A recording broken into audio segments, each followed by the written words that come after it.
Welcome to Rom Wills, Money Matters. Focus on your personal economy. What's your personal economy? Your personal economy is just like the big macro economy, how money is allocated, how it's spent, how money is coming into your home, how it's leaving your home. And in general, you want to manage how you spend your money. Indeed, that's why I changed the title of this channel to from Rom Wills About That Business to Rom Wills Money Matters, because it's all about money management regardless of what type of job you in. But you got to look, even in a household especially, you got to think that's an economy.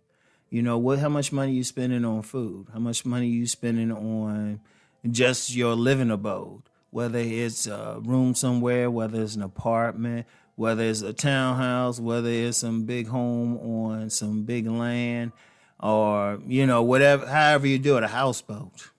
Hey, that's still, you got to spend money on it. Now, your economy, the best way any economy operates, and this can be on a micro level, also on a macro level, you want to bring in more money than you spend. That's the important thing. I don't care whether it's a as a national economy, whether it's a neighborhood economy, a community economy, a church economy. You want to bring in more money than you spend. See, that's how people get in trouble. It's a very simple concept. Many people spend more money than they bring in. And they do so, they'll try to leverage their money. You know, they'll put the money on the credit cards or whatever. They'll borrow money, do whatever. And that's how a lot of people get in trouble. Then they get in debt, and then they have trouble. They have problems. See, you want to have that economy. Here's an ultimate way of doing it. You want to do stuff to make more money than you have to spend. So, okay, you got to have the basics. You have to have the basics. You got to have that place to live, food, you know, a way to get to work and back, you know, basic clothing and everything. You want to have those basics. But see, a lot of people spend money on extra stuff. But then in order to get that, you have to do stuff to make more money. So that could be your job. That could be your business. And indeed, that's the best way to run a business, really. You want to export more of your product or service than you importing anybody else's stuff. That's the key. That's the key. So even if you're just working on a regular 9-to-5 job, you want to provide a service where you're making more money than you actually going to spend. And then your economy is in a good place. You know, you don't want to get to that point where you're spending more money than you have. That leads to bankruptcies. That leads to serious financial issues. You know, that leads to extending yourself on your credit cards, because unfortunately out here, you have many people, they operating at a deficit. Many people in their personal economies operating at a deficit, and they just leveraging their debt as best as possible, maybe robbing Peter to pay Paul, all of that stuff. Whereas if they were operating at a surplus, you know, they are making all the money, but then they ain't spending as much. They're not bringing in as much. They ain't importing as much. They exporting their services and products and, you know, their time and everything. And you want to focus on that. And it's just a very simple thing. It's not complicated. Because, you know, when people usually talk about economics, they make it more complicated. They make it more complicated. Trust me, it's very simple. You want to bring in more money than you spend. It's that simple. It's that simple. Seriously, anybody ever talk about that? You want to bring in more money than you spend. A country wants to make more money than it has to spend on stuff. You don't want to borrow too much. You know, it's that simple. It's that simple. So, and that's a big money management thing.